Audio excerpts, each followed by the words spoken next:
Dati akong seminarista.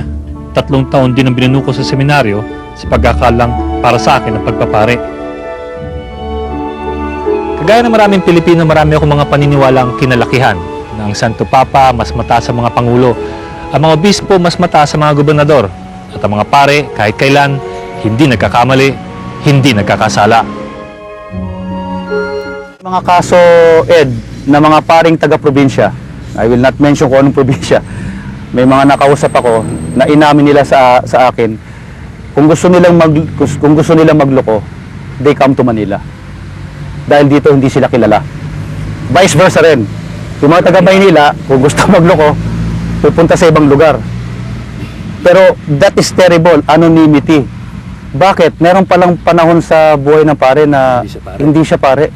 Pero kung hindi man ito tanggapin ng simbahan, tila matagal na itong tinanggap ng lipunan.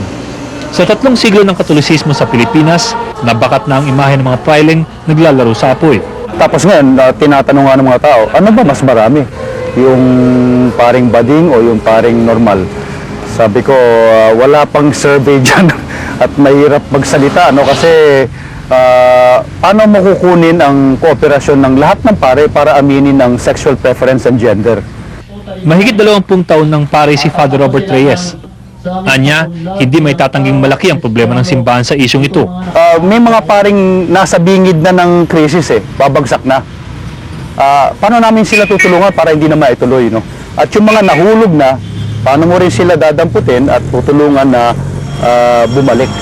Ako kasi ang gut feel ko, gut feel, no? Not based on statistics. Marami. Kasi, bakit? Kasi may mga biktima na nagpupunta sa akin. Hindi lang isa. Nirereklamo yung pare nila. May mga natulungan na akong paring lumabas. At yung paring lumabas, may religious, may diocesan.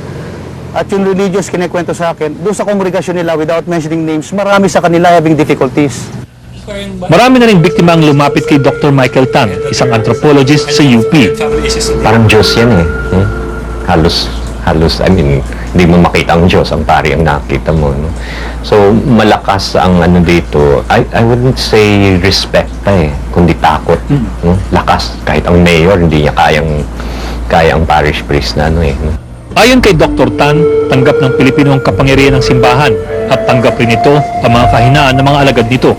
Mahaba din ang kasaysayan natin, may liaison ng mga fraile at saka mga natibuhin. I think to some extent tanggap yan, ano, yung liaisons na ano, no, na kung consensual na pumayag naman yung babae na ano.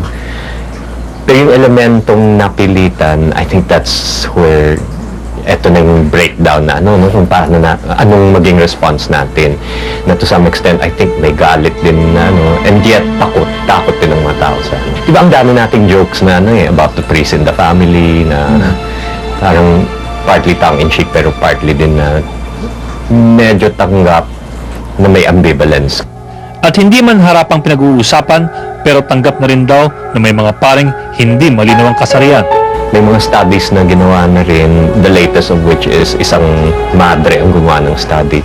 Alam mo, sa mga Pilipino kasi medyo tinatanggap din na maraming bakla sa pari eh. In fact, yan ang isang pathway para sa mga bakla eh. Kung bakla ka, maging pari ka, okay lang. Lumabas ito sa research. Part ng jokes din. No? Si Father. Oo, lakas. Diba? Even within the seminary, diba, na tinatanggap din ng mga ibang seminarians ay bakla. And yet, I think ang expectation is bakla ka, okay lang. Huwag ka lang gumalaw ng mga bata. Masyado na sana yung simbahan na parang nasa pedestal kami, no? Kaya ang tingin mo sa Papa parang konti na lang nasa langit na siya. Ang tingin mo sa kardinal, mababa na konti sa Papa, pero konti na lang nasa langit na. Yung obispo ay medyo mababa ng konti. Pero yung pare, ang tingin ng karaniwang tao, si Father parang malapit na malapit sa langit. Sa lipunang ito, wala na raw mas titibay pa sa institusyon ng simbahan. At dahil sa kapangyarihang binibigay natin dito, napakalaki ng temptasyon. Pero tila napakalit naman ng preparasyon. Kasi ang lakas ng kapangyarihan niya na hindi siya pwedeng i-criticize precisely dahil nasa puntong yan, ang simbahan ay nakaka-attract din ng mga tao taong power hungry. Oh. Kasi alam nila pag nakapasok sila sa simbahan, naging pari sila at may kasalanan sila, poprotektahan sila ng mga obispo. Eh. Some people could use the church or the priesthood to climb socially, even sometimes economically. Kaya nga, very important yung screening. Ilang biktima ng pari na rin ang lumapit kay Father Ben Moraleda. Anya, malino na hindi sapat ang screening sa mga seminaryo dahil kulang ang pari sa Pilipinas, minsan tila minamadali na lang ang pagtanggap ng mga aplikante. Ang maraming mga seminaryo or mga dioceses or congregations are not doing proper screening. Many congregations or dioceses also are willing enough to accept rejects from other congregations or other dioceses. Okay? Ang pangit yun. Kung minsan bigla na lang namin malalaman, inaccept na sa isang seminaryo, kung minsan na-ordain na. Dagdag pa dyan ang konserbatismong ipinataw sa atin ng simbahan at ng kasaysayan. Ang sexualidad ay hindi pinag-uusapan kahit na mga unang kailangan makaintindi nito. Meron akong healthy distrust of myself when it comes to sex. I don't trust myself with a beautiful woman. I trust myself with a handsome man. Kasi babarilin mo ako para pag-holding hands tayo. Pero pag babae, ako, holding hands with a beautiful woman is difficult for me. Ayon kay Father Robert, isa ito sa mga pinagmumulan ng problema ng simbahan ngayon. Tatabunan mo yung pagkatao mo. Magdasal ka, mag-fasting ka, mag-abstinence ka. Nung araw pa nga, binibigyan ng latigo ang pare.